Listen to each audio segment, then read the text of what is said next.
Hello, world history students. Today we are dealing with Unit 3, Part 3, and this is moving over to China now. We're talking about the Qin Dynasty. Qin Dynasty is famous for these terracotta warriors that we'll talk about towards the end of the lecture. Well, the dynasty that we last dealt with was called the Zhou Dynasty, and it lasted for a good 800 years. This is in the BCE era still. So about 256 BCE, the Zhou dynasty is having some problems. They perhaps have lost, you might remember, the mandate of heaven. There is a period of time called the Warring States in which powerful families of nobles were battling for control over territories within China. It's kind of a massive civil war. There was chaos, there was violence. Really nothing productive or good could come out of that. And so a number of philosophers or a number of thinkers were thinking about ways that China could get back under control. And there were three basic ways of thinking about that. One of them was based on the ideas of a guy by the name of Confucius. And with Confucianism, he talks a lot about respectful relationships between superiors and inferiors. If we're talking about ruling, he's talking about a superior being a ruler who's very kind to his people, and then the inferior would be the loyal people beneath them who are doing their best to try to make the ruler happy. So once again, it's kind of a happy relationship between the two sides. Confucius also talks a lot about something called filial piety. Filial piety is once again respect for someone. In this particular instance, it's respect for one's parents or respect for one's ancestors. And so people should perform rituals when their parents are deceased or do rituals for their ancestors when they're still alive. They should be very kind to them, very respectful of them. There's also a number of other relationships dealing with the superior and inferior, like father over son and husband over wife, and older brother over younger brother, and friend over friend. Really, once again, it's all about a kind of patriarchal society where men are more important or the eldest male is really in charge. Once again, with that filial piety with the government should be the best possible government it could be for the people. Confucius thinks that an educated bureaucracy is the best possible form of rule, that you would have a whole bunch of bureaucrats who had learned essentially Confucianism, all of the things that Confucius said and wrote, and even pass tests based on those things, and then be a very conscientious, a very efficient kind of government ruler or government servant. He thought that would be the best way of overcoming all the chaos from the Warring States period. Now, there was another group or another system of thought called legalism. You can see the word legal there. It is related to having a strong state based on farmers who are producing a lot of agricultural produce and then also having a lot of military strength. So if you have the agricultural base, you can have enough wealth and power to have a strong military, and things should go pretty well. But legalism was really quite different from Confucianism. There were going to be bureaucrats. They didn't have to be particularly educated. There wasn't going to be respectful relationships. There was really a kind of fearful relationship between the government bureaucrats and the people. There were really, under legalism, extremely harsh punishments and some rewards, but mostly harsh punishments for people who broke the slightest little rule. By keeping people super afraid of breaking rules, they wouldn't break rules, and that would maintain social order and keep people under control. That was the thought, anyway. There's also a third way of thought or school of thought called Taoism, and it is created by a person by the name of Lao Tzu. And Taoism is all about how there is this natural order of the universal force, that things just happen, and there's really not much point in going against it or trying to move it or trying to affect any kind of change. Humans should try to live in harmony with this natural order of the universe, this Tao, and the government really should just leave people alone or just do very little. You can imagine that Confucianism and legalism are kind of the two philosophies that most governments graduated towards, either being more on the kind side or more on the harsh side. And hardly any credible government tried just doing nothing that usually doesn't work out very well.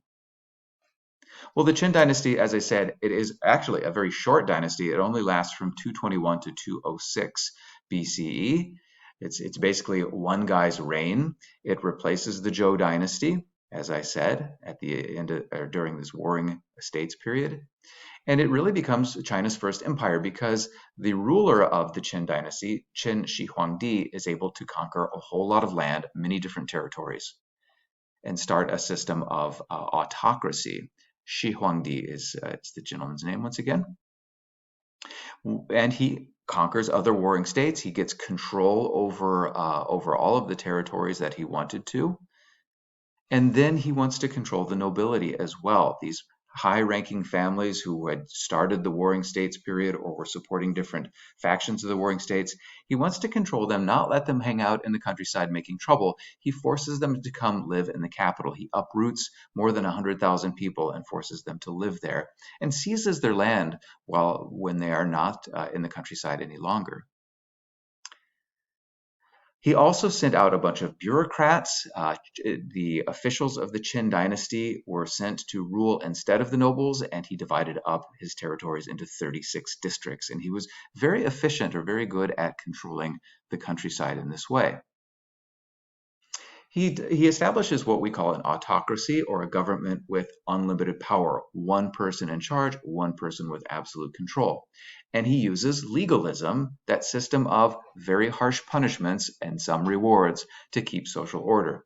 His officials, who are sent out to govern in the countryside, really do frighten people into obeying the rules. There were things like if a farmer was caught outside of their village when they weren't supposed to be, they could have their nose cut off or their ears cut off. You can imagine that if that's going to be a very harsh punishment, that people are going to be afraid to break any kind of rules. This usually works. He's ruling by fear and intimidation, and his bureaucrats are getting stuff done based on that too. He's a very controversial ruler because he is such a harsh ruler. You know, he's kind of the opposite of somebody like Ashoka that we studied. Ashoka seemed to really want good things for the people, and Shi Huangdi really just wants to create the most powerful state possible. Now, some of the positive achievements that he had or did, some of the good things were, of course, getting the Warring States period to end and getting control over an entire empire. And centralizing government maybe wasn't such a bad idea. At least, not having nobles making trouble in the countryside is a good deal. He also standardized or made some things exactly the same. So they came up with a form of currency or coin that was exactly the same throughout the empire, and a system of measurements that was exactly the same throughout the empire. And he changed the writing ever so slightly so that the characters looked exactly the same in all parts of his empire.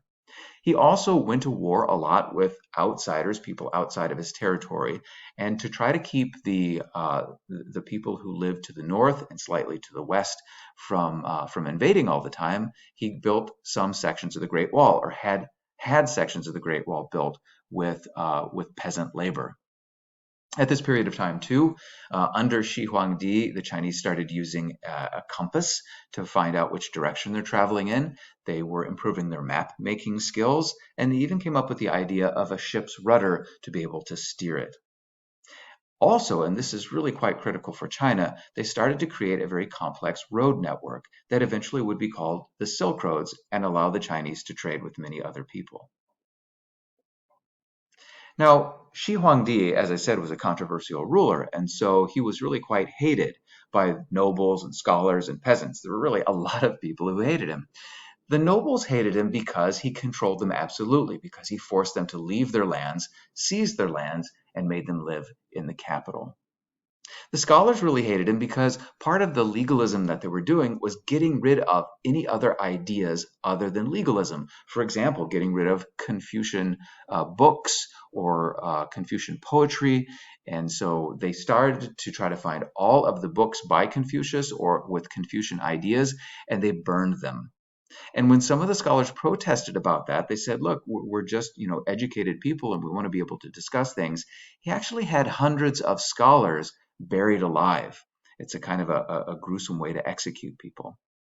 Once again, all of those harsh punishments of legalism, and then also the high taxes that he was charging the peasants to keep his military very large and strong, using them as forced labor on projects like the Great Wall, it really angered peasants. Sort of the last thing that happens with Shi Huangdi is when he died, they created this massive tomb for him. And within that tomb, he was buried with 8,000 terracotta warriors. Each one of these sort of clay statues is life-sized, and each one looks different. It's not like they're made in a mold. There's horses, there's chariots, there's all kinds of things that go along with this. He has 8,000 of these terracotta warriors created and buried with him. You can imagine how expensive that was too, for just his tomb or him dying. So after his death, it wasn't very long. It was a couple of years before the peasants really just rebelled. They were no longer quite so afraid of his family or his son, who wasn't quite as nasty as Shi Huangdi was, and so they rebelled, invaded the capital city, and actually overthrew the Qin dynasty. And we'll have to wait and see who the mandate of heaven is going to smile upon for the next dynasty in China.